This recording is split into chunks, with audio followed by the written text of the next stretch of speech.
जरा पहले वही चीजें आपको रिकॉल करा दूं, फिर कुछ नई बातों को शुरू करते हैं।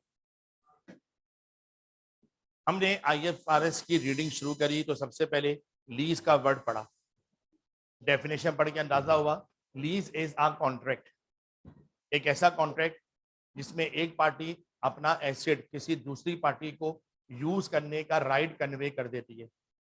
जो पार्टी ये राइट कन्वे करती है उसे हम लेसर कह रहे थे, और जो पार्टी ये राइट ऑब्टेन करती है उसे हम लेसी कह रहे थे। देन इस आईएस में लीज की दो क्लासिफिकेशंस बताई गई हैं, दो टाइप बताई गई हैं कि लीज फाइनेंस लीज भी हो सकती है और लीज ऑपरेटिंग लीज भी हो सकती है। फाइनेंस लीज की डेफिनेशन डिटेल में डिस्कस करी थी। कॉन्सेप्ट क्या था? अगर significant risk and reward of ownership lessee के ऊपर ट्रांसफर हो चुका है तो ये लीज फाइनेंस लीज है। और ऑपरेटिंग लीज का कॉन्सेप्ट क्या था? अगर significant risk and reward of ownership lessee के ऊपर ट्रांसफर नहीं हुआ है तो ये लीज ऑपरेटिंग लीज है।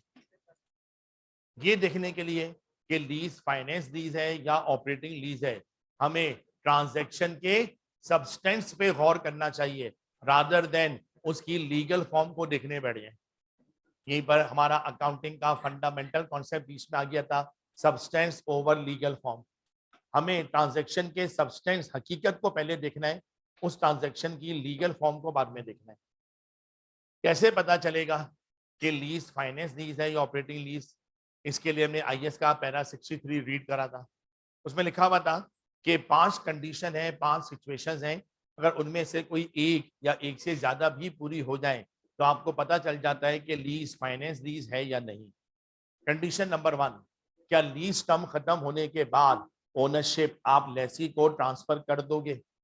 If yes, finance lease. जब मैं ये कंडीशन समझा रहा था परसों, कितना डिटेल में समझाया था, पौना घंटा 1 घंटा लग गया था 4 बातें समझाने में, लेकिन क्या बोला था? इतनी लॉजिक है जो अभी समझा रहा हूँ बाद में याद रहेंगी नहीं।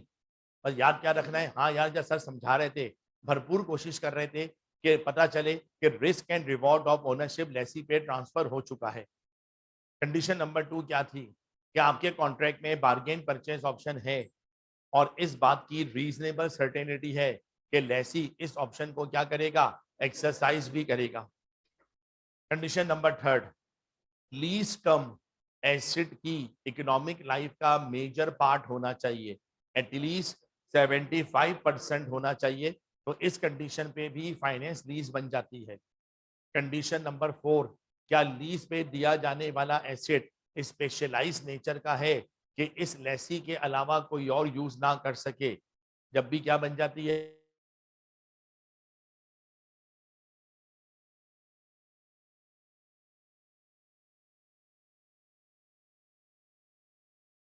क्या present value of lease payment asset की फेयर वैल्यू का सब्सटेंशियल पार्ट है?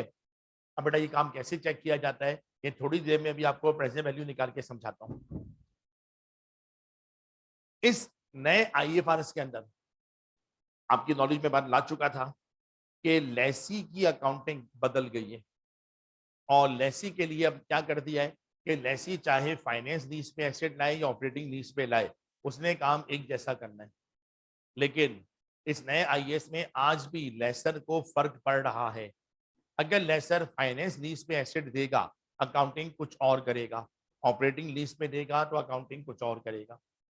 लीज का बिजनेस लेसी नहीं कर रहा, लेसर कर रहे हैं, तो लेसर के काम में समझना थोड़ा ज्यादा है, लेसी का काम कंपैरेटिवली आसान है।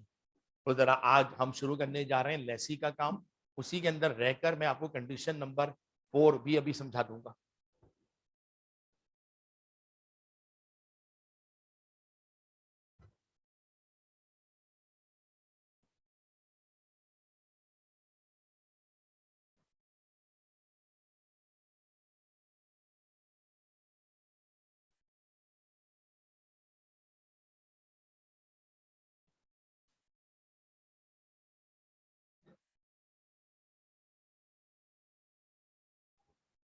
चलिए बेटा, लेसी की हेडिंग मैंने लिख दी है, याद दहानी के लिए ये भी लिख दिया है, finance lease and operating lease. यानी अगर आप लेसी हो, फाइनेंस लीज में एसेट लेकर आओगे जब भी आपने यही काम करना है। ऑपरेटिंग लीज पे बेटा एसेट लेकर आओगे जब भी आपने यही काम करना है, और काम सिर्फ वो करना है जो आईएएस में लिखा हुआ है। अब इसके लिए हमें आईएएस पढ़ना पड़ेगा कि उसमें क्या लिखा हुआ है। निकालिएगा आईएफआरएस, लेसी के पैराग्राफ हमें डिस्कस करने।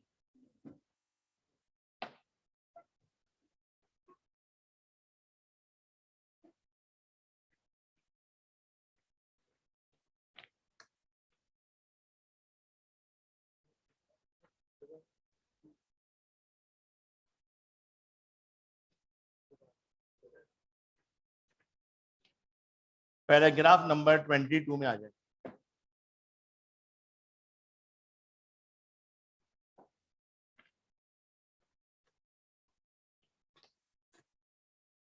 पैराग्राफ नंबर 22 जहां पर हेडिंग आ रही है लेसीज। चलो बेटा, लेसी अगर किसी एसेट को लीज पे लाएगा अकाउंटिंग कैसे करेगा। पहली हेडिंग आ रही है recognition. At the commencement date a lessee shall recognise the right of use asset and a lease liability. हाँ मेरा भाई, जैसे ही तुम्हारी लीज शुरू होगी लेसी को चाहिए इस कॉन्ट्रैक्ट को रिकॉग्नाइज करे। रिकॉग्नाइज कहते हैं रिकॉर्ड करने को। आइए एफआर से बता रहा हूं। जब भी आप कोई एसेट लीज पे लाओगे आप राइट ऑफ यूज को रिकॉर्ड करो, और साथ में किसको रिकॉर्ड करो, लीज लाइबिलिटी को रिकॉर्ड करो।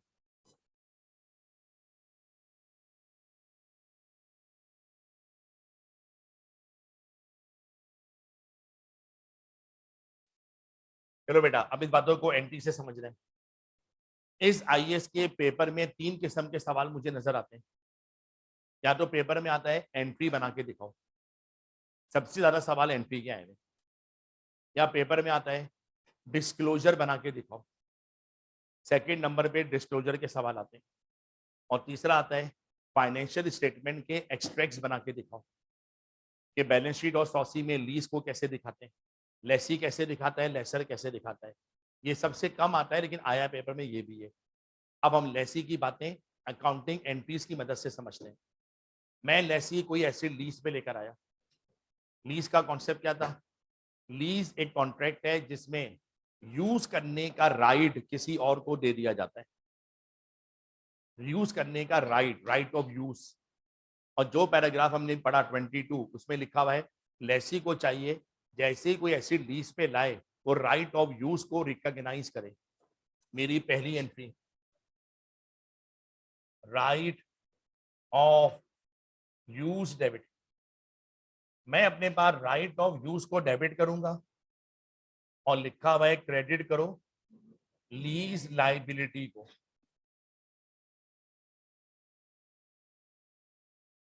ये सिंपल लिखा हुआ है asset debit payable credit.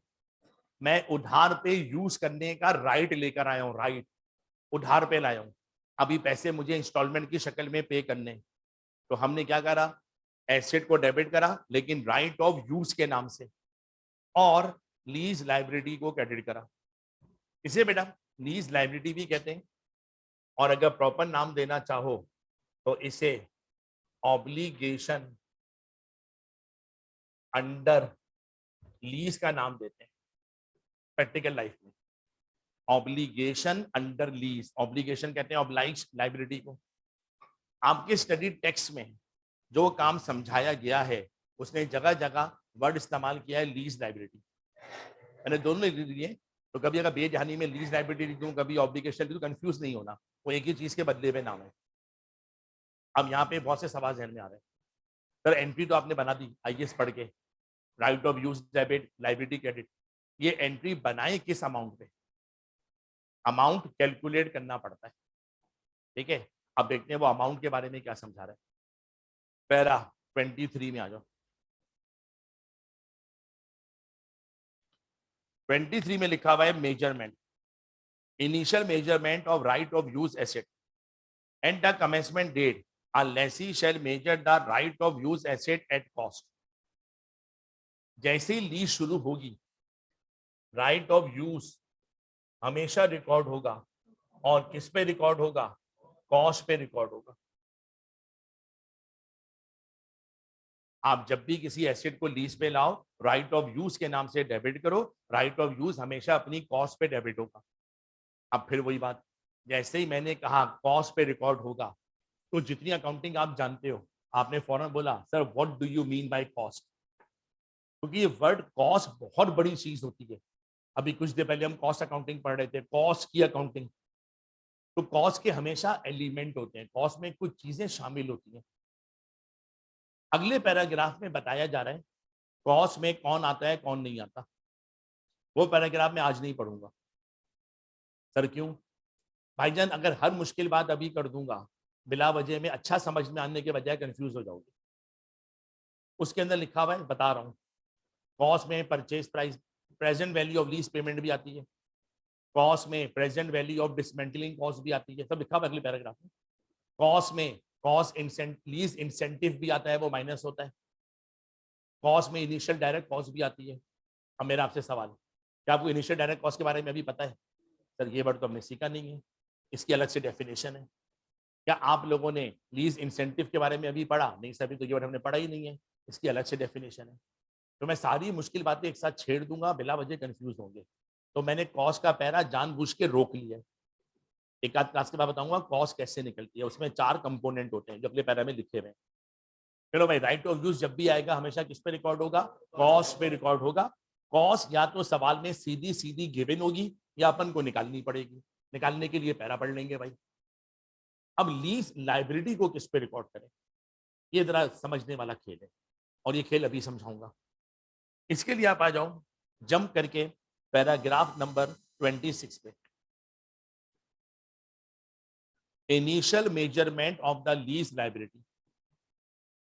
Lease liability जब भी रिकॉर्ड करोगे, पहली बार मेजर कैसे करोगे, नापोगे कैसे कि इस लाइबिलिटी को किस अमाउंट पे रिकॉर्ड करना है। लिखा हुआ है, at the commencement date a lessee shall measure the lease liability at the present value of the lease payments that are not paid at that date. The lease payment shall be discounted using the interest rate implicit in the lease if that rate can be readily determined. If that rate cannot be measured reliably, readily determined, the lessee shall use the lessee's incremental borrowing rate. Lease liability जब भी record होगी, ये हमेशा record होगी present value of LP. LP कहते हैं lease payments. ये word हमारे हर सवाल में आएगा। लीज लाइबिलिटी जब भी रिकॉर्ड होगी किस पे होगी? Present value of lease payments. ठीक है सर, इस वक्त मुझे आपको ये नहीं समझाना ये प्रेजेंट वैल्यू क्या होती है। प्रेजेंट वैल्यू तो निकालना आपको भी आती है। मुझे आपको लीज पेमेंट्स के साथ थोड़ा इंटरेस्ट रेट की कुछ बातें समझानी है।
चलिए बेटा, लीज लाइबिलिटी जब भी रिकॉर्ड होगी वो हमेशा present value of lease payment पर होगी।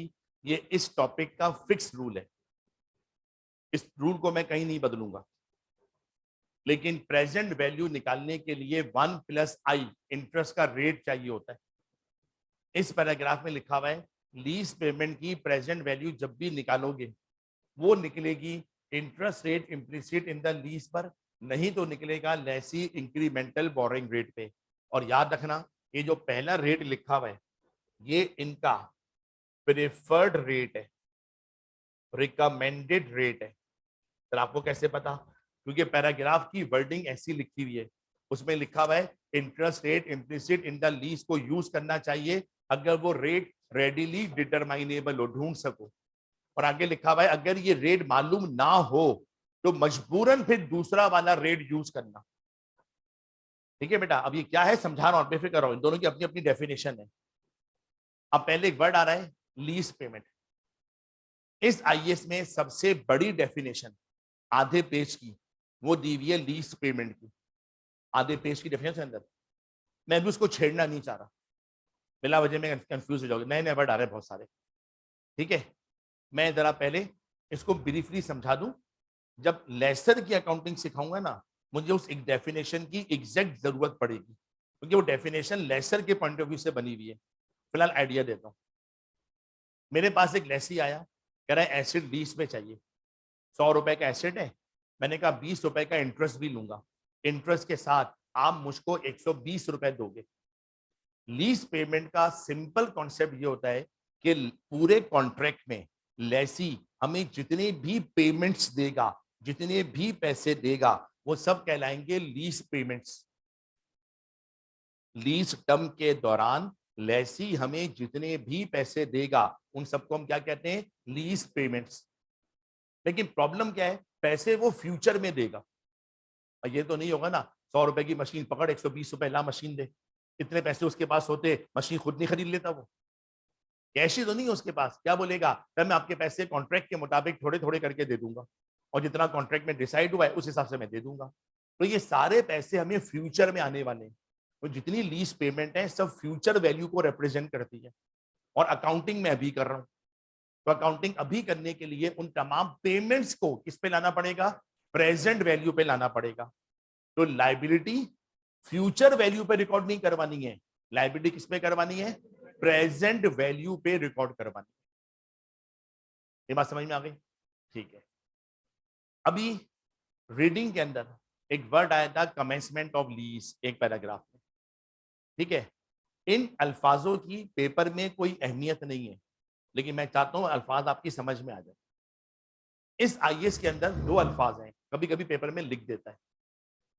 समझ में आएगा जब भी अकाउंटिंग आप वही करोगे, नहीं समझ में आएगा जब भी अकाउंटिंग वही करोगे, उसका अकाउंटिंग से कोई ताल्लुक नहीं है, लेकिन फिर भी कॉन्सेप्ट अच्छे से समझ में आ जाए। लास्ट क्लास में आपको एक वर्ड समझाया था Inception of lease. Start of lease का मतलब था इब्तिदा, लीज की इब्तिदा। और आज वर्ड आया कमेंसमेंट ऑफ लीज। दोनों में फर्क है, दोनों का फर्क अभी समझा देता हूं। आज है 22 सितंबर, आज मेरा और आपका लीज कॉन्ट्रैक्ट हो गया। 22 सितंबर को हम कहेंगे इंसेप्शन ऑफ लीज। आपने कहा भाईजान लाओ अब एसिड भी दो, मैंने कहा हाँ एसिड मिलेगा, अभी थोड़ी मिलेगा। फॉर एग्जांपल आपको गाड़ी लीज पे चाहिए ना, मैं ये गाड़ी अब टोयोटा कंपनी में अप्लाई करूंगा और टोयोटा कंपनी वाले गाड़ी मुझे 3 महीने के बाद देंगे। जैसे 3 महीने बाद गाड़ी मेरे हाथ में आएगी मैं आपको दे दूंगा और इंशाल्लाह फिर उस गाड़ी को कॉन्ट्रैक्ट के मुताबिक आप 5 साल तक इस्तेमाल कर लेना। लेकिन वो 5 साल अभी शुरू नहीं हो रहे, वो 5 साल उस दिन शुरू होंगे जिस दिन गाड़ी में आपको डिलीवर करूंगा। मैंने आपको 5 साल यूज करने का राइट दिया है, यूज करने का, तो यूज उसी वक्त से करोगे ना जब मैं चीज आपको दे दूंगा। मान लो चीज मैं आपको दूंगा 1 जनवरी 2023 को, कॉन्ट्रैक्ट कब हुआ है? 22 सितंबर 2022, लेकिन गाड़ी यूज के लिए कब अवेलेबल होगी? 1 जनवरी 2023। समझ में आ गई बात? अब दो अलग अलग डेट आ गई। 22 तारीख को कॉन्ट्रैक्ट हो चुका है जिसके तहत एक एसेट 5 साल के लिए 1 जनवरी से यूज करने के लिए दे दिया जाएगा। आज की डेट को क्या बोलेंगे? Inception of lease. 1 जनवरी को क्या बोलेंगे? Commencement of lease. हमारा कॉन्ट्रैक्ट बेसिकली 1 जनवरी से कमेंस होगा, 1 जनवरी से उसकी शुरुआत होगी। कॉन्ट्रैक्ट तो हो गया है, अभी शुरू नहीं हुआ है वो, शुरू उस दिन से होगा जिस दिन यूज करने के लिए तुम्हें एसेट दे दिया जाएगा। क्लियर हो गया आपके ये? चलो, लीज पेमेंट्स वो अमाउंट जो लेसी ने हमें पूरे कॉन्ट्रैक्ट में देना है और फ्यूचर में देना है, और आईएस में लिखा हुआ है लीज लायबिलिटी प्रेजेंट वैल्यू पे रिकॉर्ड करना, यानी आपने जो भी पैसे देने हैं लेसर को वो अपनी प्रेजेंट वैल्यू पे रिकॉर्ड करो। प्रेजेंट वैल्यू निकालने के लिए इंटरेस्ट का रेट चाहिए। पहला rate, interest rate implicit in the lease, उसने लिखा हुआ है यही रेट अच्छा होता है। शर्त क्या है? इफ रेडिली डिटरमाइनेबल, अगर ढूंढ सको तो। और अगर ये रेट तुम ना ढूंढ सको, कौन सा यूज कर लेना? लेसी का इंक्रीमेंटल बोरिंग रेट।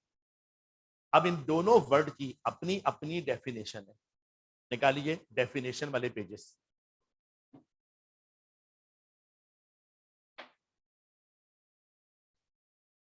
इस वक्त अवेलेबल हो।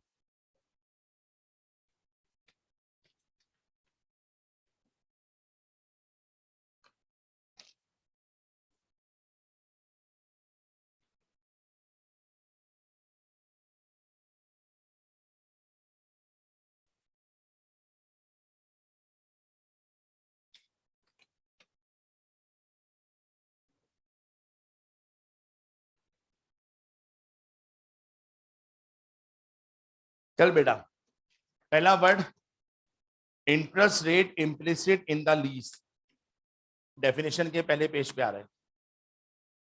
Interest rate implicit in the lease, पढ़ने से पहले ही बता दूं कुछ भी समझ में नहीं आएगा क्या बोल रहे हैं, तब पढ़ क्यों रहे हो?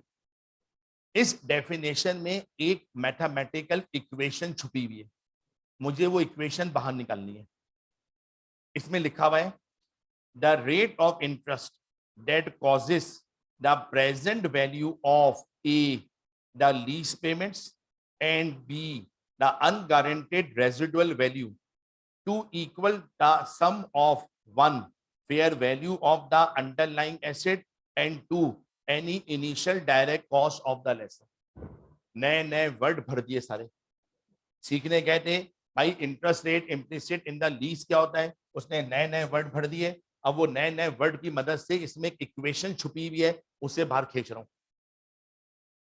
Interest rate implicit in the lease एक ऐसा रेट होता है जहां पर present value of lease payments plus present value of UGRV, UGRV stand for unguaranteed residual value, जो फिलहाल आपको नहीं पता क्या होता है, लेकिन बहरहाल डेफिनेशन में वर्ड इस्तेमाल हुआ है। ये बराबर हो जाती है, इक्वल हो जाती है fair value of lease payments, fair value of asset plus initial direct cost of laser.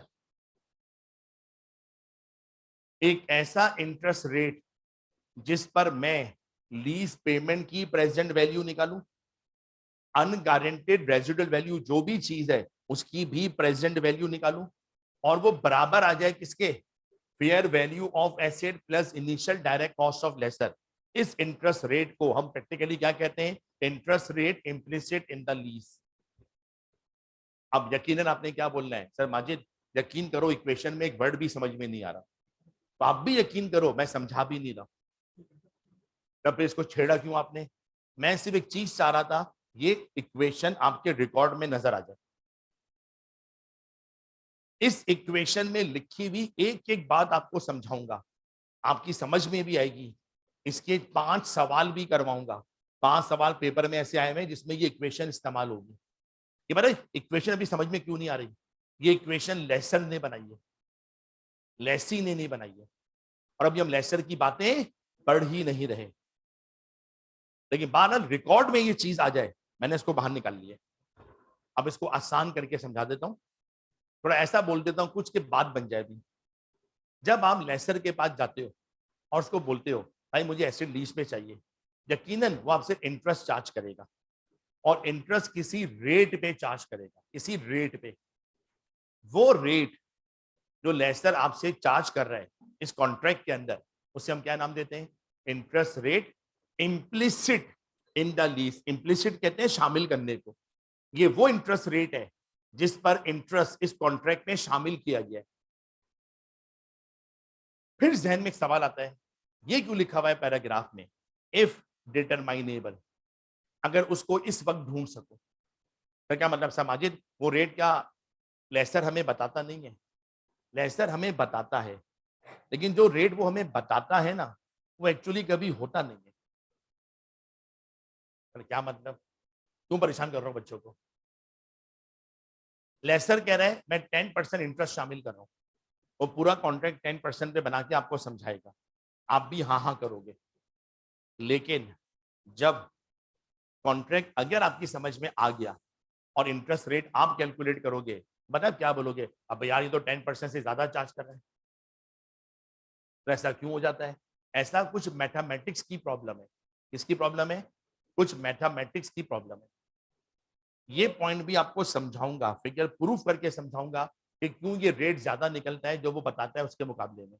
तो ये रेट प्रैक्टिकल लाइफ में कॉन्ट्रैक्ट में लिखा हुआ नहीं होता, ये हमें ढूंढना पड़ता है।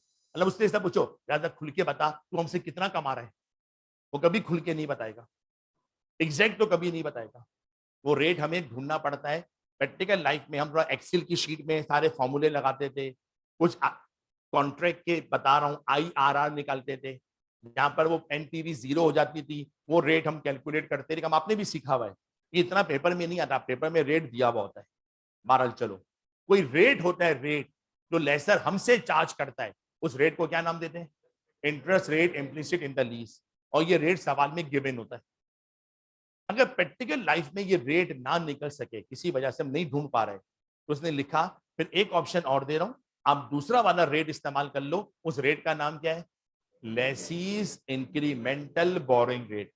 अब इसकी एक अलग डेफिनेशन है, आ जाइए डेफिनेशन के आखिरी पेज पे, सर तो मुझे आपसे एक सवाल था interest rate implicit in the lease के सेकंड पेज बारे पे। में। So interest rate in implicit in the lease जो है उसके जरिए एक्सेल की IRR। Lessee's incremental borrowing rate, the rate of interest that a lessee would have to pay to borrow over a similar term and with a similar security, the fund necessary to obtain as asset of a similar value to the right of use asset in a similar economic environment।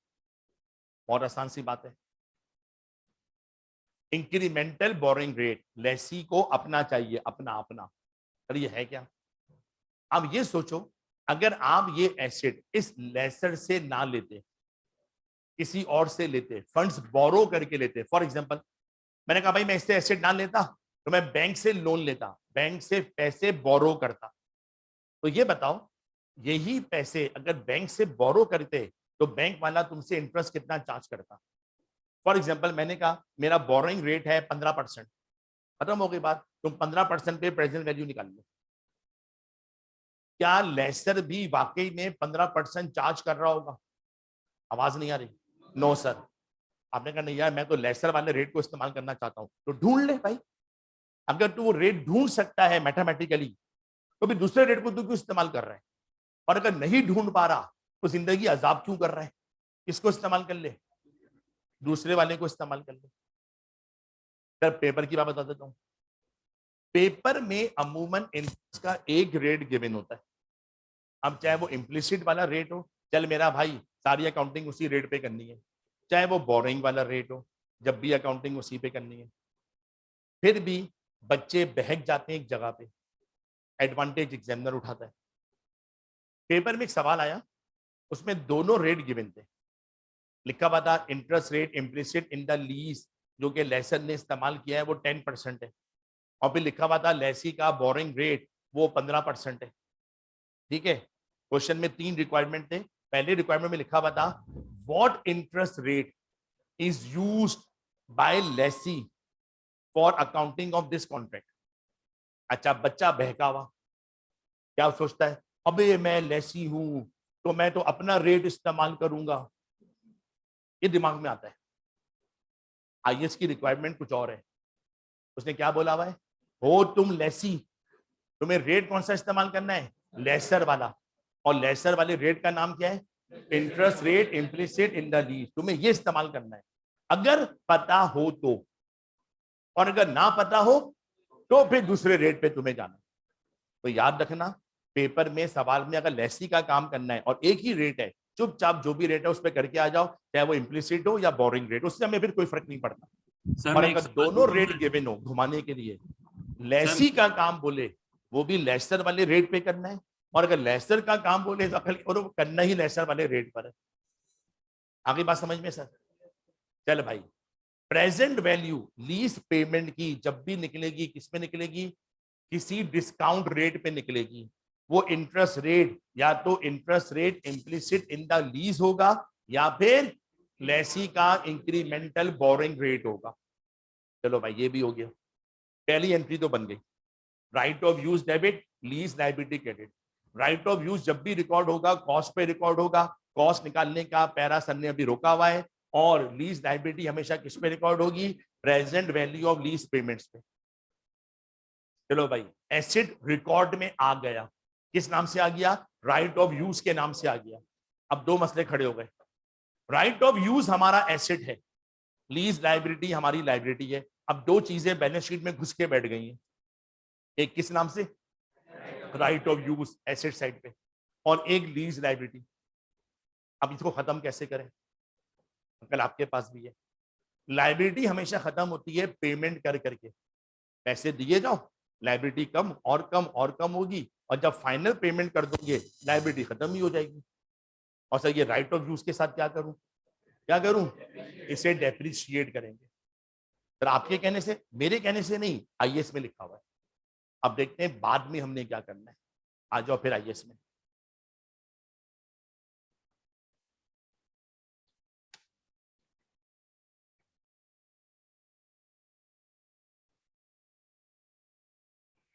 चल बेटा, para number 29 पे आ जाओ।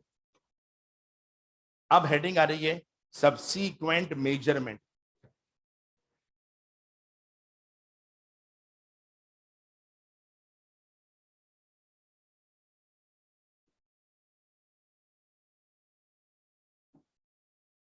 Subsequent measurement, subsequent तो समझते हो ना, बाद में, बाद में क्या करोगे इनके साथ।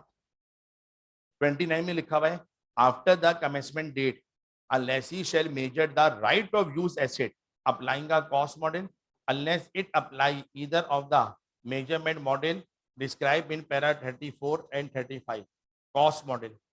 To apply a cost model, a lessee shall measure the right of use asset at cost less any accumulated depreciation and any accumulated impairment losses. इधर रुक जाओ जरा sir, right of use asset आ गया, मैंने कहा हाँ। इसको अब क्या करते रहो, वक्त के साथ डेप्रिशिएट करते रहो, और अगर जरूरत पड़े तो क्या कर दो, इसको इम्पेयर्ड भी कर दो। आईएएस 36 अपने पढ़ा हुआ है, पेपर में सवाल भी कर आ रहा होगी। इम्पेयर्ड तो कभी कभी होता है कोई, और ज्यादातर तो होते ही नहीं है, अपनी लाइफ भी पूरी कर लेते हैं, इम्पेयर्ड ही नहीं निकलते। डेप्रिशिएट हर कोई होता है, हर साल होता है। अब ये जो राइट ऑफ यूज वाला एसेट हमारे पास आ गया, बाद में इसको डेप्रिशिएट करेंगे। डेप्रिशिएट करने के लिए हर साल एंट्री बनेगी, depreciation expense debit, accumulated depreciation credit. अब इससे होगा क्या, राइट ऑफ यूज डेप्रिशिएट होकर रिकॉर्ड में से हट जाएगा, और एक वक्त आएगा आप क्या बोलोगे, यार right of use fully depreciate हो गया, पूरा रिकॉर्ड में खत्म हो गया। अब सर लीज लाइबिलिटी के साथ क्या करें, इसके लिए आप अगले पेज पे आओ।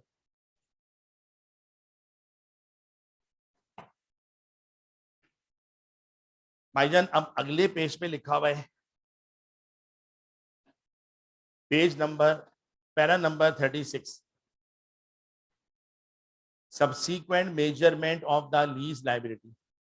After the commencement date, a lessor shall measure the lease liability by increasing the carrying amount to reflect interest on the lease liability, reducing the carrying amount to reflect the lease payment made, and remeasuring the carrying amount to reflect any reassessment or lease modification. यहीं पे रुक जाओ।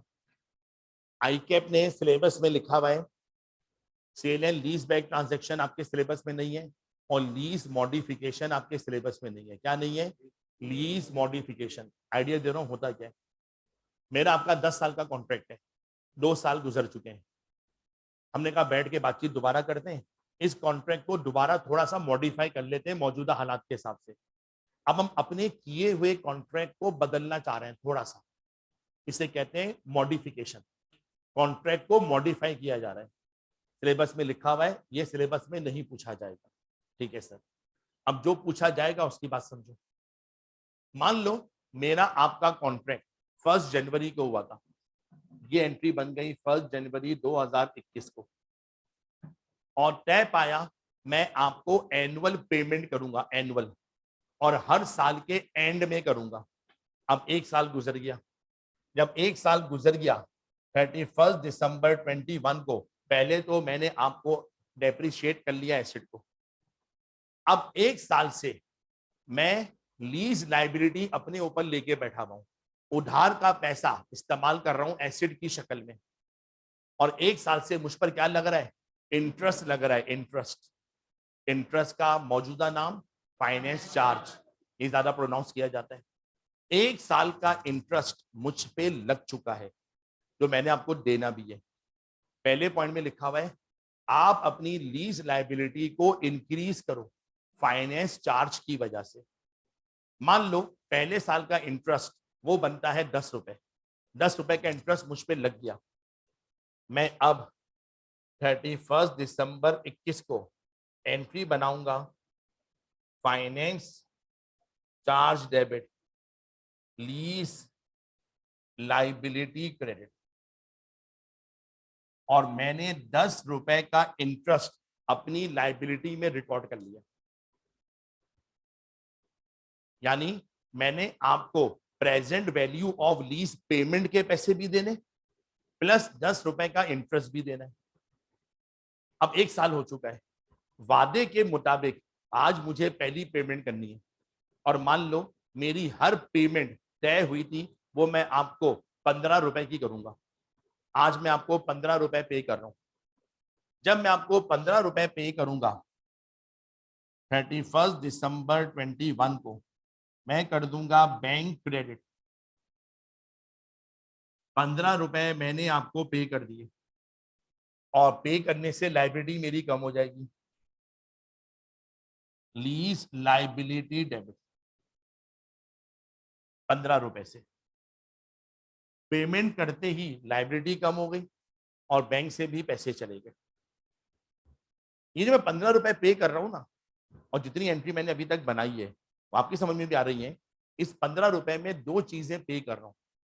15 रुपए में interest कितना पे कर रहा हूं? 10 रुपए का इंटरेस्ट पे कर रहा हूं, जो पहले साल मुझ पे लगा, ना सिर्फ लगा बल्कि वो पे भी हो गया। बाकी 5 रुपए किस बात के दे रहा हूं? वो मैं प्रिंसिपल अमाउंट के दे रहा हूं। आपने रिकॉर्ड किया था present value of lease payment पे, यानी इंटरेस्ट हटाकर कुछ पैसे मैंने देने थे, उन पैसों में से अब तक कितने दे चुका हूं? 5 रुपए दे चुका हूं। अब इस तरीके से क्या होगा? इंटरेस्ट बार बार लगता जाएगा, लाइबिलिटी में मिलता जाएगा, फिर मैं पैसे देता जाऊंगा, लाइबिलिटी कम होती जाएगी। हर पेमेंट के बाद लीज लाइबिलिटी कम और कम और कम होगी, और आखिरी पेमेंट के बाद लाइबिलिटी क्या हो जाएगी? खत्म हो जाएगी। तो राइट ऑफ यूज वाला एसेट डेप्रिशिएट हो होकर रिकॉर्ड में से हट जाएगा, और लीज लाइबिलिटी पे हो होकर रिकॉर्ड में से हट जाएगी। इस तरह जब तक ये कॉन्ट्रैक्ट खत्म होगा मेरी बैलेंस शीट से दोनों चीजें गायब हो चुकी होंगी। समझ में आ गई बात? चलो, जब बेटा मैंने ये सारा काम कर दिया तो मैं समझता हूँ क्लास में जितना बच्चा बैठा हुआ है तकरीबन सबने टैक्स पढ़ा हुआ है, तकरीबन। सही है, मैंने तकरीबन बोला है, दो बहुत कम बच्चे होंगे जो टैक्स का सब्जेक्ट नहीं पढ़ के बैठे हुए। कितनों ने नहीं पढ़ा हुआ है ना? बहुत कम है, मतलब बहुत गिनो तो 10-12 बच्चे होंगे, और रूम पूरा भरा हुआ है। मतलब अगर 70-80 बच्चों में 10-12 बच्चे ऐसे हैं तो बहुत कम है। अब जो बात बोलने जा रहा हूँ नॉर्मल बात है, नहीं पढ़ा जब भी समझ में आ जाएगी। मैंने अभी जितनी एंट्री बनाई है, इस एंट्री के अंदर मेरे 2 एक्सपेंस निकले। एक एक्सपेंस निकला है डेप्रीसिएशन एक्सपेंस और एक है फाइनेंस चार्ज, और ये दोनों जाएंगे 100C में, ये दोनों 100C में जाएंगे। समझ में आ गई बात? अब चंद बातें बता रहा हूं, याद रखना। पहली बात, मैंने कहा था पेपर में सबसे ज्यादा सवाल एंट्रीज क्या है।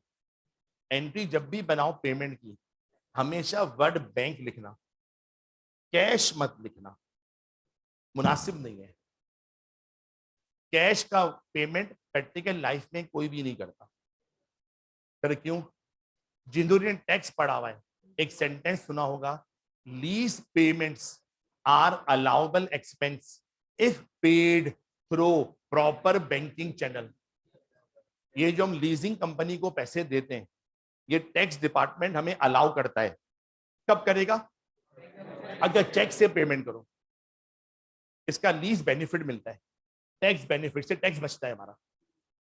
अब प्रैक्टिकली एक बात और समझा रहा हूं, अगर आपने हर महीने पैसे देने, हर साल पैसे देने, तो ऐसा नहीं होता प्रैक्टिकल लाइफ में कि उनका आदमी हर महीने हर साल आपके ऑफिस के धक्के खाएगा, लाओ भाई चेक दे दो, लाओ भाई चेक दे दो। प्रैक्टिकल बता रहा हूं खाली। अगर आपका 5 साल का कॉन्ट्रैक्ट है और हर साल पेमेंट करनी है और 5 चेक देने, जिस दिन कॉन्ट्रैक्ट होता है ना प्रैक्टिकल लाइफ में, वो 5 चेक उसी दिन बनवा के आपसे ले लेते हैं पोस्ट डेटेड। पता है पोस्ट डेटेड? उस पर आगे की डेट, जैसे आज चेक दे दिया, ये लिखकर दिसंबर 21, ये चेक दिसंबर 21 से पहले प्रेजेंट नहीं करना, पैसे नहीं मिलेंगे। लिख दिया दिसंबर 22, ये 22 में प्रेजेंट करना, उस वक्त तुम्हें पैसे मिल जाएंगे। वो सारे चेक पहले ही दे दिए जाते हैं, वो अपने पास संभाल के रख लेते हैं। जैसे जैसे पेमेंट की डेट आती है, वो आपको खाली फोन कर देते हैं, तो इंशाल्लाह वादे के मुताबिक कल हम चेक जमा करवा देंगे। आप जरा मेक श्योर कर लेना कि आपके पैसे अकाउंट में इतने पैसे भी हों, ताकि आपका चेक क्लियर हो जाए। अल्लाह ना करे कोई मजबूरी हो, आप क्या बोल दोगे, भाई जरा कल नहीं परसों जमा करवा देना, जब तक पैसे मैं बैंक में जमा करके डाल दूंगा। तो इतना वो ख्याल थोड़ा बहुत कर लेते हैं आप लोगों का। चल बेटा, लेसी ने ये सारा काम करता है। आप भाई ये बहुत आसान सा है, वाकई में आसान है। इसलिए आसान है क्योंकि लीज का बिजनेस लेसी तो कर ही नहीं रहा। वो सिंपल क्या बोल रहा है, मैं तो राइट ऑफ यूज करने का राइट लेकर आया हूं, उसे मैं डेबिट कर लूंगा, बाद में डेप्रिशिएट कर दूंगा। उधार पे लेकर आया हूं, उधार को रिकॉर्ड कर दूंगा, बाद में उधार पे इंटरेस्ट कैलकुलेट कर लूंगा और बाद में उसकी पेमेंट कर दूंगा। जान छुट्टी मेरी। अब यहीं पर बेटा एक छोटी सी बात और समझा रहा हूं। हमने अभी 2 एक्सपेंस रिकॉर्ड करे, एक एक्सपेंस है फाइनेंस चार्ज और दूसरा एक्सपेंस का नाम क्या है, डेप्रीसिएशन। जब मैं 100C बनाऊंगा, इन दोनों को एक्सपेंस में डालूंगा, टैक्स डिपार्टमेंट मुझसे पूछेगा ये दोनों कौन हैं। मैं उनको बोलूंगा भाईजान हमने कोई एसेट लीज पे लिया था और आईएएस के मुताबिक उसे डेप्रिशिएट करवाना पड़ता है, आईएएस के मुताबिक उस पर इंटरेस्ट कैलकुलेट करना पड़ता है। वो टैक्स वाला क्या बोलेगा, डिस अलाउ। क्या बोलेगा, डिस अलाउ। वो बोलेगा आईएएस के मुताबिक तुम सही कर रहा हो, लेकिन इनकम टैक्स ऑर्डिनेंस में कहीं नहीं लिखा हुआ कि लीज को डेप्रिशिएट किया जा सकता है। इनकम टैक्स ऑर्डिनेंस में कहीं नहीं लिखा कि उसको फाइनेंस चार्ज होता है। फिर हमने कहा फिर क्या होता है, आप किसको अलाउ करते हो? वो बोलते हैं हम खाली पेमेंट को अलाउ करते हैं। किसको अलाउ करते हैं? पेमेंट। जितने पैसे दोगे वो तुम्हारा एक्सपेंस है। अब झगड़ा आ गया, सर मेरा एक्सपेंस कुछ और दिखा रहा हूं, अलाउ वो कुछ और कर रहे हैं। इस वजह से आपके सिलेबस का एक और चैप्टर बीच में आ जाएगा, डेफर्ड टैक्स। हर वो चैप्टर में डेफर्ड टैक्स आएगा जहां पर टैक्स वाला हमसे झगड़ेगा। एग्जांपल लेता हूं, सर हमने एसेट को रीवैल्यू करा, टैक्स वाला बोलेगा इनकम टैक्स ऑर्डिनेंस में कहीं नहीं लिखा हुआ कि आप रीवैल्यू कर सकते हैं। बिलावजी में करके बैठ गए, वो अपने हिसाब से अब अकाउंटिंग करेगा, डेफर्ड टैक्स की एंट्री बनेगी। IAS 12 सिलेबस में है। हम लोग अभी लीज पढ़ना शुरू कर रहे हैं, लीज की अकाउंटिंग कर रहे हैं, टैक्स वाला हमारे एक्सपेंस को नहीं मानेगा, वो अपना एक्सपेंस कुछ और अलाउ करेगा, डेफर्ड टैक्स की एडजस्टमेंट आ गई। आपको IAS 37 सिखाऊंगा, प्रोविजन करना सिखाऊंगा, टैक्स वाला कहेगा हम किसी प्रोविजन को नहीं मानते। अगर प्रोविजन अलाउ करने लग गए तो लोग प्रॉफिट को टैक्स में कन्वर्ट कर देंगे, ये भी डूबने वाला है, ये भी डूबने वाला है। और टैक्स बचाने के लिए क्या क्या डुबा देंगे, वो प्रोविजन को भी नहीं मानते, डेफर्ड टैक्स की एडजस्टमेंट आ जाएगी। और सुनते जाओ, आप लोग बोरिंग कॉस्ट को कैपिटलाइज करते हो, क्वालिफाइंग एसेट का मैंने ही सिखाया था, FAR 2 में क्या होगा, टैक्स वाला उसको भी नहीं मानता, बोलता है कौन होता है क्वालिफाइंग एसेट, ऐसा कोई नाम मेरा ये ऑर्डिनेंस में तो नहीं लिखा हुआ, और इनकम टैक्स ऑर्डिनेंस जो आपने पढ़ लिया इनकम फ्रॉम बिजनेस, उसमें कहीं नहीं लिखा हुआ कि बोरिंग कॉस्ट कैपिटलाइज होती है, उसको भी नहीं मानेगा, जिससे उसके हमारे झगड़े चलते रहेंगे।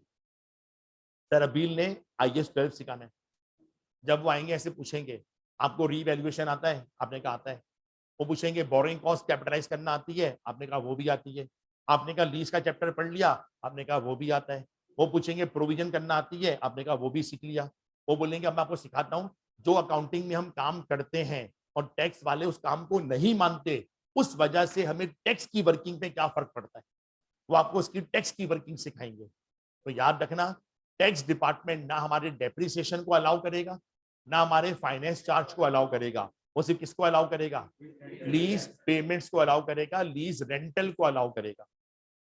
क्लियर है बात सबके?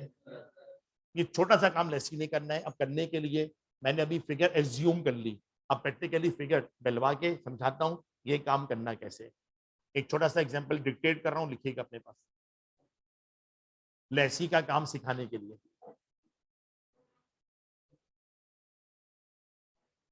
On 1st January 2019, on 1st January 2019, ABC Limited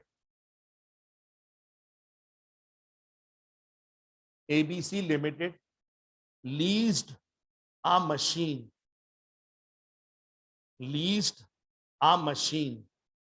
to XYZ Limited.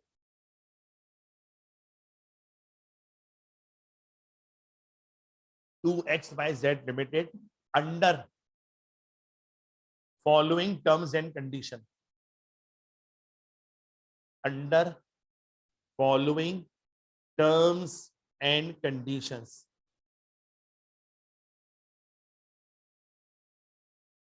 Full stop, new para. Lease term equal to 4 years. Lease term equal to 4 years. 4 साल का कॉन्ट्रैक्ट हुआ है। Next line, fair value of the asset, fair value of the asset equal to, paper में जो सवाल आते हैं वो तो मिलियंस के आते हैं, मैं छोटी फिगर लिखवा रहा हूं समझाने में आसान रहे, इक्वल टू 5710 रुपीज 5710। अब ये मत बोलना सर कैसी कंपनी है, 5,000 रुपए भी नहीं है उनके पास एसेट खरीदने के इक्वल टू 570, बात मेरा क्या कर दो, 5710 मिलियन मेरा क्या जाएगा, सर 570,000 है सर। लीज पेमेंट्स 5710 है भाई। Lease payments equal to rupees 2,000 per annum, 2,000 per annum payable and payable in arrear, sir 2,000 रुपए पे करने पर एनम, हर साल पे करने, लेकिन एरियर बाद में पे करने, ठीक है सर। नेक्स्ट टाइम में लिखो, interest rate equal to 15%, interest rate equal to 15%। बस ये सिंपल सा डेटा है। एक एसेट मशीन लीज पर दी जा रही है 4 साल के लिए, तय पाया हर साल 2,000 रुपए आप हमें दोगे और साल के आखिर में दोगे, बाद में दोगे। 15% का इंटरेस्ट इस कॉन्ट्रैक्ट में रखा गया है और एसेट अगर कैश पे लेने जाते 5,710 रुपए का हमें मिलता। मैं इस क्वेश्चन की कोई स्पेसिफिक रिक्वायरमेंट नहीं लिखवा रहा, इसके जरिए मैं बहुत कुछ सिखाना चाह रहा हूँ। मैं भी इसके जरिए प्रेजेंट वैल्यू की कंडीशन नंबर डी आपको सिखाना चाह रहा हूँ। मैं इसके जरिए अभी आपको लेसी की सारी एंट्री सिखाना चाह रहा हूँ। मैं इसके जरिए आपको लेसी की बैलेंस शीट कैसे बनती है वो सिखाना चाह रहा हूँ, लेसी का सॉसी कैसे बनेगा वो सिखाना चाह रहा हूँ, और लेसी के डिस्क्लोजर कैसे बनते हैं वो सिखाना चाह रहा हूँ। ठीक है, लेसी का काम करना है, लेसा तो भी सिखाया नहीं है। क्या लेसी को ये पहचानने की जरूरत है कि लीज फाइनेंस लीज है या ऑपरेटिंग लीज है? नो सर, लेसी को नहीं पहचानना है, लेकिन लेसर को तो पहचानना है ना। तो हम एक काम करते हैं, हर सवाल में पहचानते हुए चलेंगे ताकि लेसर तक पहुंचते पहुंचते पहचानने वाली सारी कंडीशन अप्लाई करना आ जाए। कंडीशन नंबर 1, क्या लीज टर्म एंड होने के बाद ओनरशिप लेसी को दे दोगे? सर इस बारे में आपने कुछ लिखवाया ही नहीं है। क्या आपके कॉन्ट्रैक्ट में बार्गेन परचेज ऑप्शन है? सर वो भी आपने कुछ नहीं बताया। क्या लीज टर्म इकोनॉमिक लाइफ का मेजर पार्ट है? लीज टर्म 4 साल, इकोनॉमिक लाइफ सर आपने बताई नहीं है, कंपेयर कैसे करें? एसेट स्पेशलाइज नेचर का हो? सर वो भी नहीं पता, कि आपने वर्ड सिर्फ मशीन लिखवाया है। अब कौन सी मशीन है, किस काम में आती है, हमें क्या पता। कोई कंडीशन फिलहाल मैच नहीं हो पा रही। जब बेटा कोई कंडीशन मैच नहीं होती, ले देकर एक कंडीशन बचती है, अब उसे समझने का वक्त आ गया है। निकालो पैरा 63, पैरा 63।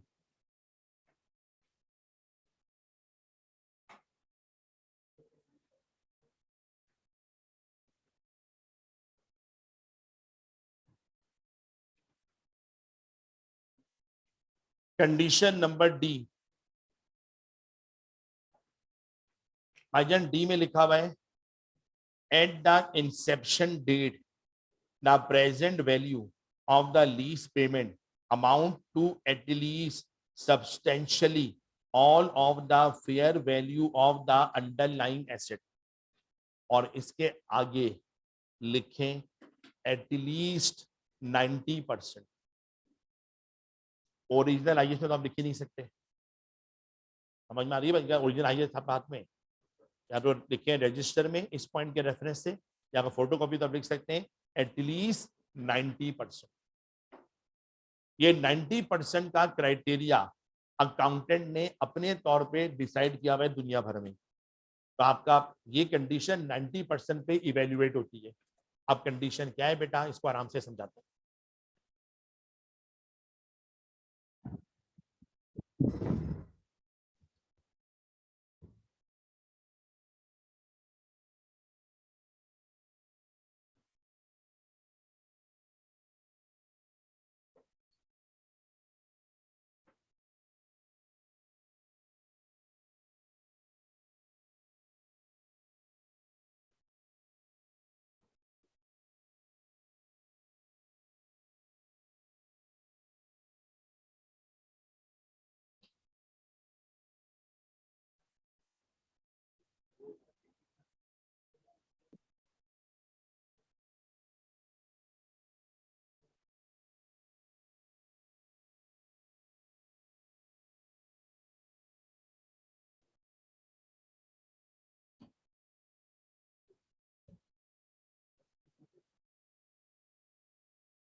चलो बेटा, इस सिंपल से कॉन्ट्रैक्ट से कॉन्सेप्ट समझने की कोशिश करो। इस कॉन्ट्रैक्ट में तय पाया है टोटल लीज पेमेंट्स लेसी करेगा, और अभी हम लेसी बन के सोच रहे हैं कि हम लेसी की अकाउंटिंग सीख रहे हैं। लेसी मुझे 4 साल में 4 पेमेंट करनी है, और हर पेमेंट 2000 रुपए की करनी है। तो लेसी टोटल 8000 रुपए की पेमेंट्स करेगा उस एसेट की जिसकी इस वक्त मार्केट में फेयर वैल्यू क्या चल रही है, 5710। अब इतनी अकल तो आपके पास भी है, फेयर वैल्यू से ऊपर मैं जितना पैसा दे रहा हूं सब क्या दे रहा हूं, इंटरेस्ट पे कर रहा हूं। तो इस पूरे कॉन्ट्रैक्ट में अगर आप डिफरेंस निकालो 2290 का इंटरेस्ट इन्वॉल्व है, ये है फाइनेंस चार्ज। इस पूरे कॉन्ट्रैक्ट में लेसी 2290 रुपए का इंटरेस्ट पे कर रहा है, लेकिन एक साथ पे नहीं करना है। ये 2290 रुपए का इंटरेस्ट 4 साल में मुझ पे लगेगा। ये 4 सालों का इंटरेस्ट है पूरे कॉन्ट्रैक्ट का। अब यहां पर थोड़ा सा खेल प्रेजेंट और फ्यूचर वैल्यू का आपने समझना है। समझाने के लिए थोड़ी टाइमलाइन बनाता हूं, बात जरा अच्छे से समझ में आ जाए।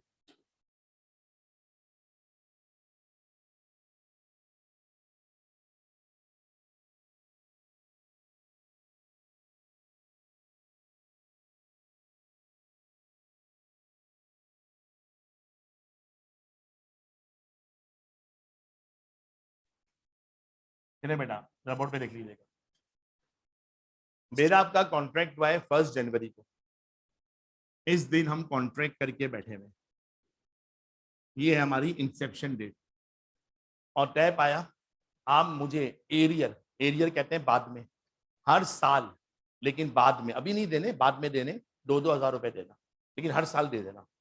तो साल खत्म कब हो रहे हैं, दिसंबर में, तो 31 दिसंबर को 2000 रुपए देने।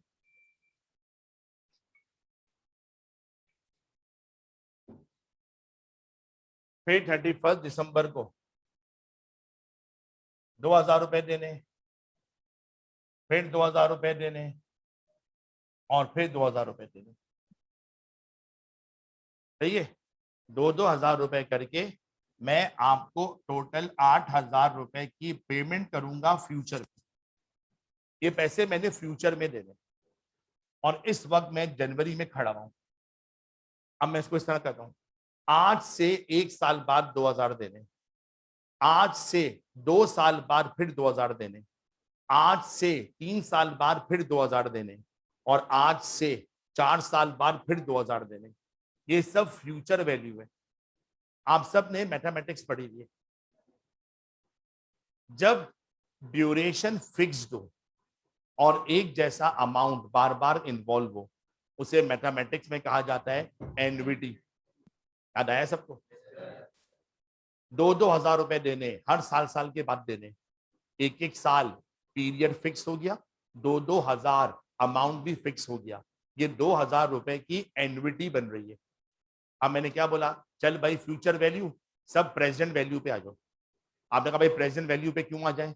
हमने कहा आईएएस में लिखा हुआ है लीज लाइबिलिटी जब भी रिकॉर्ड होगी present value of lease payments पे रिकॉर्ड होगी। अब इनको प्रेजेंट वैल्यू पे लाने के लिए सबको पीछे लाना पड़ेगा, तो ये सब प्रेजेंट वैल्यू पे कन्वर्ट हो जाएंगे। अगर टाइम जाया करना है तो उसका पहला तरीका क्या है, इस 2000 पे 1 + i डिस्काउंटिंग का फॉर्मूला लगाओ, -1, इस पे फिर लगाओ -2, इस पे फिर लगाओ -3, और आपने क्या बोला, एनवीडी बन रही है। बजाय इसके 4 बार प्रेजेंट वैल्यू निकालें, क्यों ना हम फॉर्मूला एनवीडी का डायरेक्ट एक ही बार लगा दें। अब जब मैं प्रेजेंट वैल्यू निकालने के लिए जाऊंगा और present value of lease payments calculate करूंगा, तो इस एनवीडी बन रही है, और कौन सी वाली, ऑर्डिनरी एनवीडी। ऑर्डिनरी एनवीडी उस वक्त बनती है जब पेमेंट एरियर्स के अंदर हो।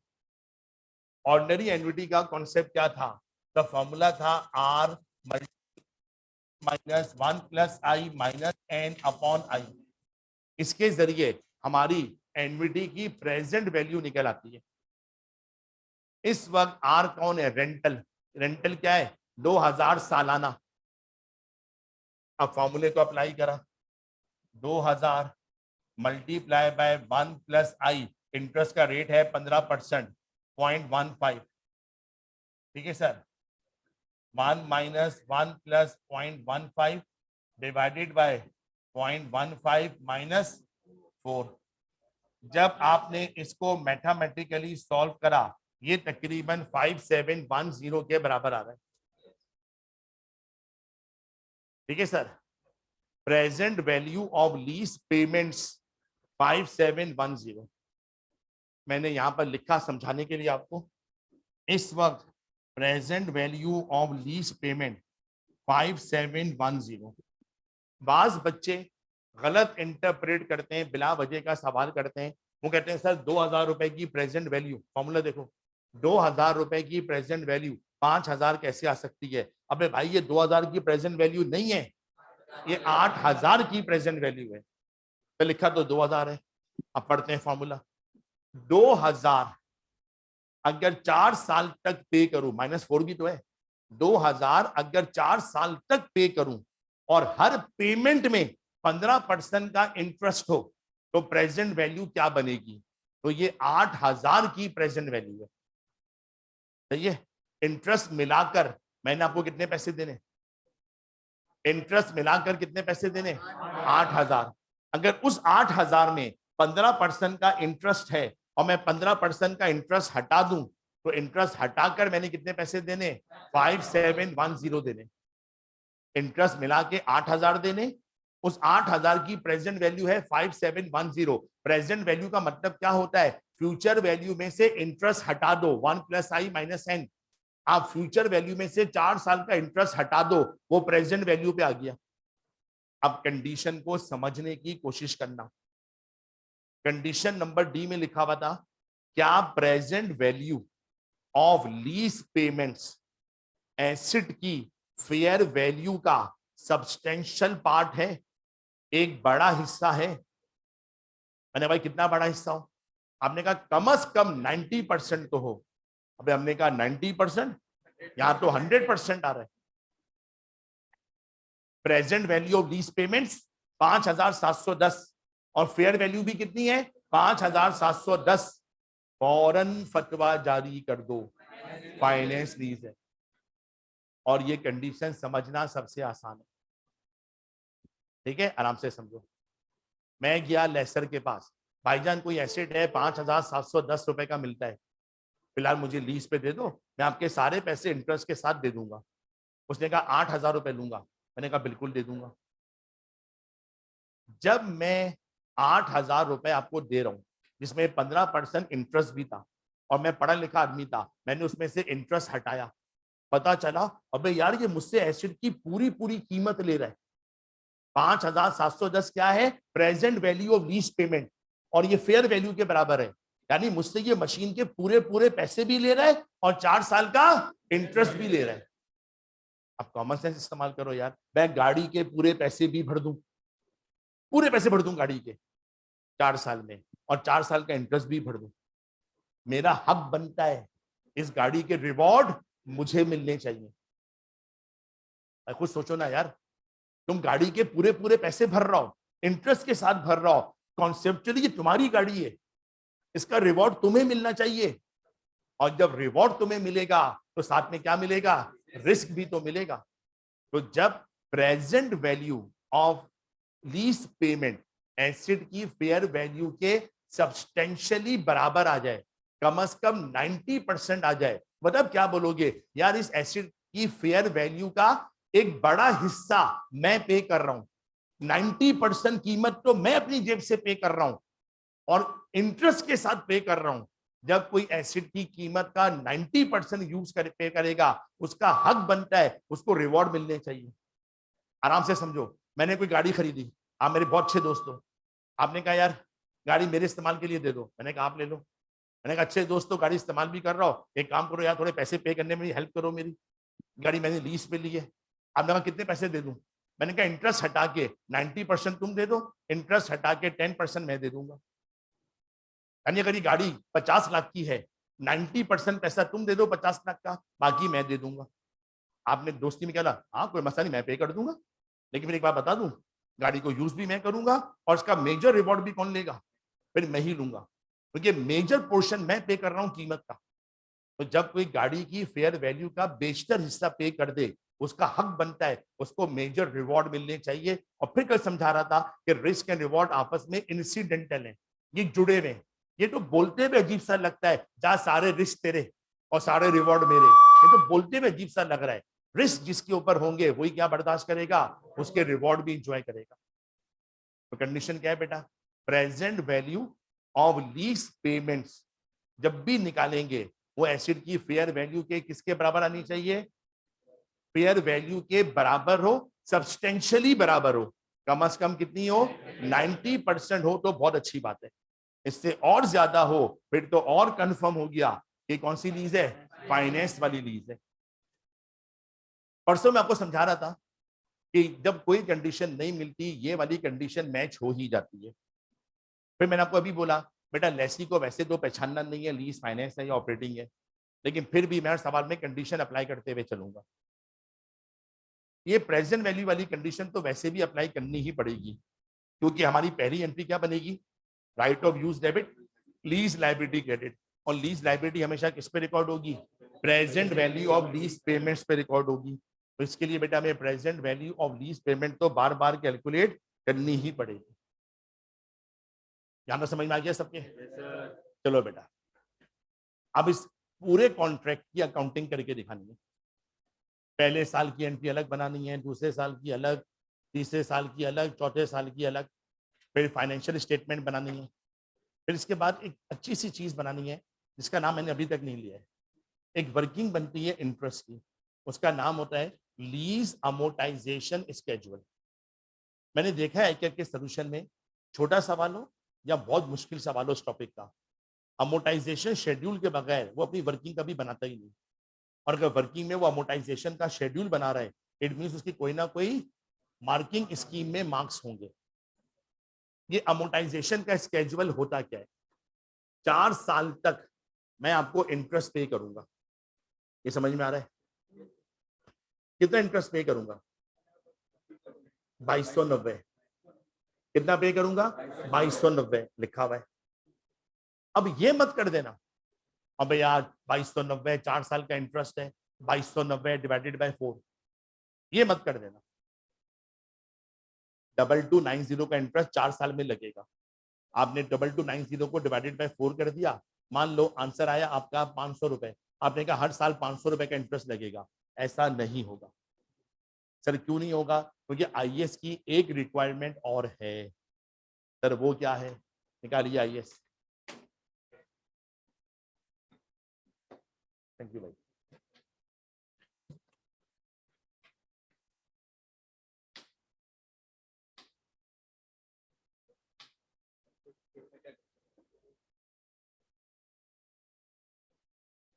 पैरा 37 निकालो। लेसी के लिए para 37, interest on the lease liability in each period during the lease term shall be the amount that produces a constant periodic rate of interest on the remaining balance of the lease liability. इस पूरे sentence को highlight कर लीजिए। अब ये हमारी working मुश्किल कर गया। तो मुश्किल क्यों कर गया? ये कह रहा है इंटरेस्ट का जब भी आप कैलकुलेट करोगे उसका rate of interest periodically constant होगा। अगर आप कहते हो इंटरेस्ट 15% है तो हर साल 15%, 15%, 15%, 15% ही होगा, लेकिन अप्लाई किस पर होगा, रिमेनिंग अमाउंट ऑफ लायबिलिटी पे। इस पे अप्लाई करना है रिमेनिंग अमाउंट ऑफ लायबिलिटी। अब जरा बोर्ड पे देखो, इस वक्त present value of lease payment आ रही है 5710। मैं लायबिलिटी को 5710 पे रिकॉर्ड कर लूंगा। पहला इंटरेस्ट 15% किस पे लगेगा, 5710 पे।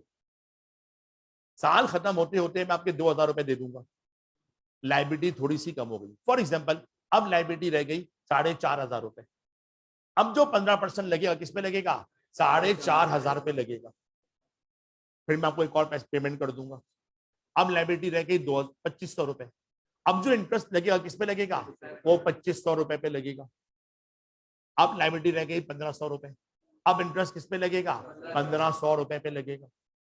इसका मतलब है 2290 रुपए का इंटरेस्ट तो होगा, पहले साल एक्सपेंस ज्यादा होगा क्योंकि लाइबिलिटी भी ज्यादा होगी, दूसरे साल का इंटरेस्ट एक्सपेंस कम हो जाएगा क्योंकि लाइबिलिटी कम हो चुकी होगी, वो कम अमाउंट पे लग रहा होगा, तीसरे साल का इंटरेस्ट एक्सपेंस और कम हो जाएगा और चौथे साल का एक्सपेंस और कम हो जाएगा।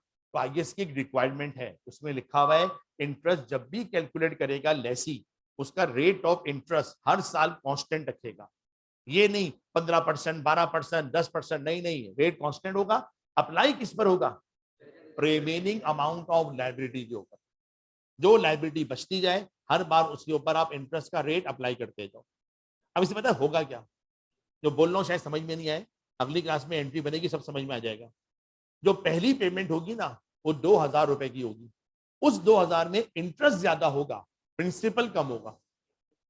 जो दूसरी पेमेंट होगी वो भी 2000 की होगी, उसमें इंटरेस्ट थोड़ा कम हो जाएगा पहले के मुकाबले में, प्रिंसिपल थोड़ा बढ़ जाएगा पहले के मुकाबले में। और जो आखिरी पेमेंट होगी वो भी 2000 की होगी, उसमें इंटरेस्ट सबसे कम होगा पहले के मुकाबले में और प्रिंसिपल सबसे ज्यादा होगा पहले के मुकाबले में। आ रही बात समझ में आपके? इस तरह से हमें बनाना है। अब हमने कहा समझिए फिर तो पूरी वर्किंग बनानी पड़ेगी कि हर साल इंटरेस्ट होगा कितना। तो इसके लिए बेटा हमें बनाना पड़ेगा लीज का अमोर्टाइजेशन शेड्यूल। और रुक जाओ, हमें लेसी की बैलेंस शीट भी बनानी है, पेपर में आती है। मैं आपको FAR 1 से एक चीज सिखाता हुआ ला रहा हूं जो अक्सर बेसिकली सताबानी ने सिखाई थी फाइनल अकाउंट में, करंट मेच्योरिटी। हमने बोरिंग कॉस्ट में कई बार लोन की करंट मेच्योरिटी निकाली थी। ये जो लॉन्ग टर्म लोन लेते हैं, बोरिंग्स करते हैं, इसके कुछ पैसे हमें अगले साल देने होते हैं और कुछ पैसे 12 महीने के बाद देने होते हैं। जो पैसे 12 महीने के अंदर देने होते हैं वो करंट मेच्योरिटी होती है। लीज लाइबिलिटी बैलेंस शीट में जाएगी, बची हुई लाइबिलिटी बैलेंस शीट में जाएगी, लेकिन क्या बोलोगे, इसमें से कुछ पैसे अगले 12 महीने में देने और कुछ पैसे 12 महीने के बाद देने। तो लाइबिलिटी का ब्रेकअप चाहिए, करंट मेच्योरिटी कितनी होगी और रिमेनिंग अमाउंट कितना होगा, ये सब फिगर सेकंडों में निकल आएगी अगर एक वर्किंग बन जाए। नाम क्या है वर्किंग का? लीज का अमोर्टाइजेशन शेड्यूल। उससे इंटरेस्ट भी निकल आता है, रिमेनिंग लाइबिलिटी भी निकल आएगी, लाइबिलिटी का ब्रेकअप भी पकड़ में आ जाएगा कि करंट मेच्योरिटी में कितना जाएगा और नॉन करंट में कितना जाएगा। थोड़ा बहुत समझ में आया लेसी का काम बेटा? ठीक है। अभी बेटा मैं आ रहा था तो मुझे हसन भाई ने भी बोला और परसों भी एक दो बच्चे मेरे रूम में आए थे, एक छोटी सी बात डिस्कस कर लूं। कोई बता रहे हैं सर, कुछ बच्चे कि कह रहे हैं हमने अभी फिलहाल 2 पेपर दिए थे लास्ट अटेम्प्ट में ग्रुप ए के, और अभी हमें कंफर्म नहीं है वो निकलेंगे नहीं निकलेंगे, और इसलिए हम ज्यादा पेपर उठा नहीं रहे अभी। अगर वो दोनों ही रुक गए तो हमारा फिर ग्रुप बी बनेगा नहीं। कौन से पेपर उठाने इट्स अप टू यू, हर किसी का अपना अपना होता है बेटा मामला। लेकिन बच्चे कह रहे हैं सर अगर पेपर निकल गया तो फिर देखेंगे। बेटा सिर्फ एक जनरल बात कर रहा हूँ, किसी को फोर्स नहीं है पेपर 3 उठाओ 2 उठाओ 1 उठाओ, अपनी अपनी मर्जी है। आई के अपने ऑप्शन दिया, आप अवेल करो। लेकिन अगर कोई ये सोच रहा है ना कि रिजल्ट के बाद डिसाइड करूंगा कि अब मजीद पेपर उठाऊं नहीं उठाऊं, अगर पुराने पेपर निकल गए दोनों तो अगले ग्रुप का भी उठा लूंगा मैं, बेटा उस वक्त बड़ा मुश्किल हो जाएगा। अगर मैं FAR 2 की बात करूं, ग्रुप बी के अंदर मौजूद है ये सब्जेक्ट, रिजल्ट किस दिन है आप लोगों का? 1 नवंबर, ठीक है। और अभी डेट क्या चल रही है? 22 सितंबर। सितंबर के 10 दिन क्लासेस के, अक्टूबर पूरा पूरा। अब इसके अंदर कोर्स कुछ तो पढ़ाया जाएगा बेटा। अब कोर्स पढ़ाएंगे तो हमें देखा होगा सर अभी तो मेरी तरह टाइम जाया बिल्कुल नहीं करते, उन्होंने परसों आते ही चैप्टर शुरू कर दिया होगा, ठीक है सर, फॉरेन एक्सचेंज रेट आपको सिखाने शुरू कर दिया उन्होंने, अब हमने भी शुरू कर दिया है। उस वक्त तक 3-4 चैप्टर तो खत्म हो चुके होंगे। अब अगर 4 चैप्टर भी, और सर अबीर के चैप्टर छोटे छोटे से मैं पहले कहता हूं उनके सेक्शन ए में ज्यादा आते हैं, मेरे सेक्शन बी में ज्यादा आते हैं बड़े मार्क्स के। अगर 3-4 चैप्टर पकड़ लो, 4 भी पकड़ लो, खत्म हो गए, और अब आप बोलो मैं उठाऊंगा, काफी मुश्किल हो जाएगा। हाँ ये जरूर है, किसी ने सब्जेक्ट उठा लिया, अल्लाह ना करे वर्ष में वर्ष पेपर पिछला कोई रुक गया तो ड्रॉप कर दे, वो फिर भी आसान है। लेकिन नए सब्जेक्ट को रिजल्ट के बाद उठाना ये काफी मुश्किल है।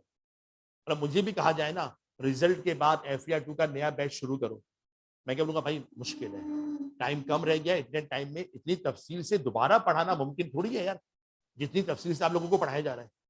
तो बाकी आपकी अपनी मर्जी है बेटा, जो थोड़ा मैं समझा सकता था मैंने समझा दिया। इंशाल्लाह जब अगली क्लास, कल तो नहीं है परसों लगेगी, मैं आपको लेसी के फाइनेंशियल स्टेटमेंट और इसकी अकाउंटिंग एंट्री सारी सिखाता हूँ। अल्लाह हाफिज।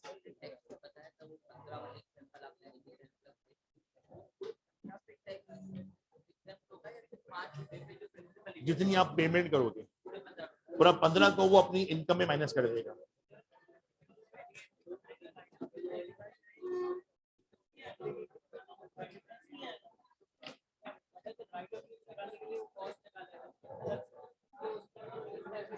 डिफरेंस आएगा, एंट्री आउट होगी। अब इस सवाल में नहीं होगी, इस सवाल में डिसमेंटलिंग मैंने डाली नहीं है, एंट्री आउट नहीं होगी। लीज इंसेंटिव मैंने डाला नहीं है, एंट्री आउट नहीं होगी। इनिशियल डायरेक्ट कॉस्ट मैंने फिलहाल डाली नहीं है, एंट्री आउट नहीं होगी। आउट होगी तो बाकी चीजें भी तो होंगी, फिर कॉस्ट की जो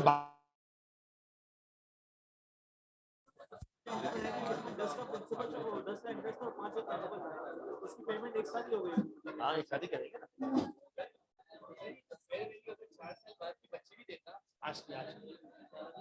कंपेयर आज से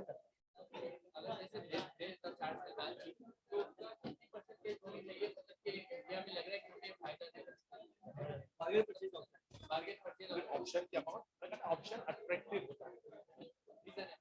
बीच में आपको ऐसा लगे हाँ यार खरीद लो या इस्तेमाल कर लो, फायदा दिख रहा है,